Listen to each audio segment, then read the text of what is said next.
mu mwaka gwa 2018 abasomesa abeegattira mu kibiina kyabwe ki Uganda Liberal Teachers Union ULITU baggulawo SACCO mwe batereka ensimbi zaabwe ez'okwekulaakulanya. Wano balonda Muteesasira Evans Kaganizo nga ssentebe wa SACCO ne Essingwa Hassan Maganda n'aweebwa ogw'obuwandiisi era omukulembeze w'eggwanga yabakwatizaako n'abawa obuwumbi obuli eyo mu 6. Pulezidenti w'eggwanga lino okuyamba abasomesa bazikozese mu mirimu enaabayamba okuleeta akasente nga si musaala. Sente zino mu kuzisaba ewa Pulezidenti twazisaba nga revolving fund. Sente ziweebwa omusomesa asobole okubaako ne kaakola akayongereza ku musaala gwe. Ekyembi bannaffe si ly'ettuluba oba si ye ango mwe baali batunuulira ensonga eno. Kyokka oluvannyuma bakizuula ng'obuwumbi 3 tebumanyiddwako mayitire.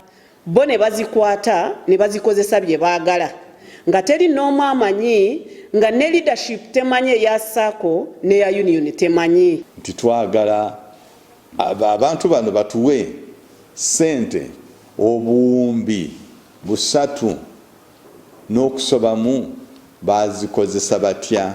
Kati abasomesa bano baasalawo okwekubira enduulu ku poliisi ssentebe waabwe n'omuwandiisi bakwatibwe bannyonnyole ku nsimbi zino. Ensonga erimu obukuluupya obubbi n'ebintu ebifana bwe bityo eba efuuse criminal.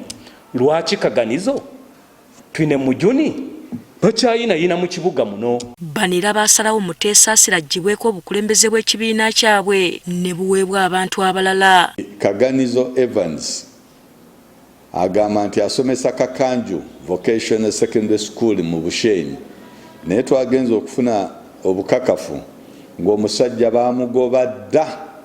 Tebaakoma wano beekubira enduulu eri ab'ekitongole ky'amaka g'obwa Pulezidenti ekirwanyisa obuli bw'enguzi ki Anti-Corruption Unit bannyonnyole ku mayitire g'obuwumbi 3 n'okusoba. Anti-Corruption Unit twaddukirayo ng'ennaku z'omwezi 3 January. Tugyebaza Brigadier General Isoke weebale nnyo taata.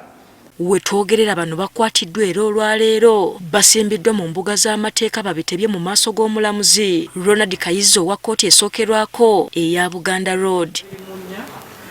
Bano basomeddwa emisango gy'okubulankanya ensimbi z'abasomesa ez'okwekulaakulanya ne bajeegaana. Between the month of November and December 2024 in Kampala City, with intent to defraud obtained Ugandan shillings 1,375,030,100 shillings. Kkooti kyekoze bano kwe kubasindika kwa limanda eruzira ng'okunoonyereza bwe kugenda mu maaso.